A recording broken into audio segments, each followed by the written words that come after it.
This particular video just demonstrates how resourceful any military group or military force will often be in a conflict situation, especially where they may need to be conscious of reserving ammunition and any other kind of weaponry that they could be utilizing.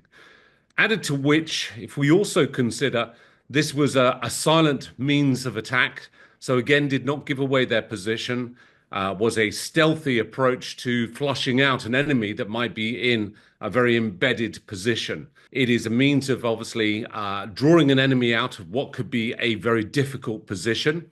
It's a quiet, silent, stealthy attack, which again doesn't give away the enemy's position necessarily, but also could be seen as somewhat of a natural instance rather than an actually manufactured instance by an opposing force to draw their enemy out. A lot of people might be viewing this video thinking, are the Ukrainian forces limited in their ammunition? They need to conserve it.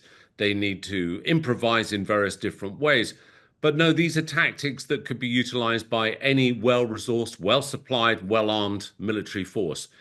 We have to look at it in the basic intrinsic values of what it actually achieves, which is to draw the enemy out of a position without giving their own position away.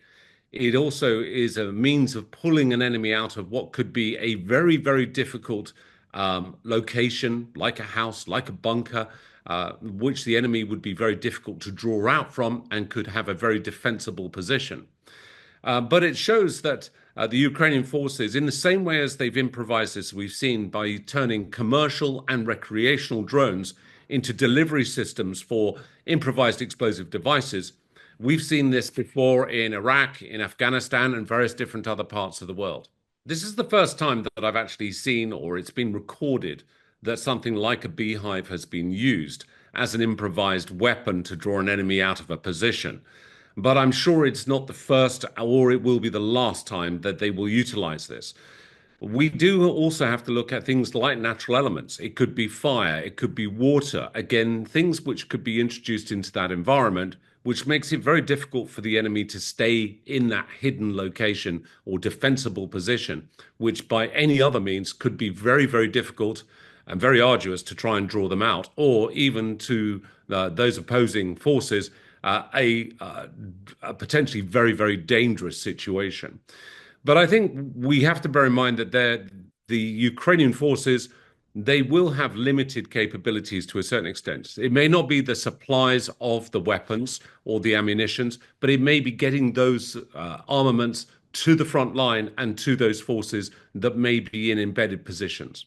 I think one of the things that one has to consider is the source of this video. And if this video has been drawn from Ukrainian forces, what this is demonstrating to the Russian forces is that they will use whatever means possible to potentially intercept and defy their foe.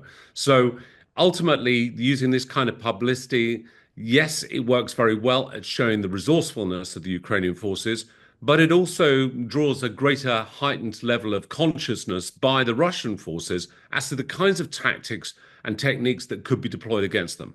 If one was to categorize this clip into one sentence or into a short summary, one could say that the Ukrainian forces are showing their determination, they're showing their innovation in terms of utilizing what they have and what they could use. And I think it shows they are a force to be reckoned with, and they want to demonstrate that to the Russian forces that they will draw and use whatever they can to try and win this fight.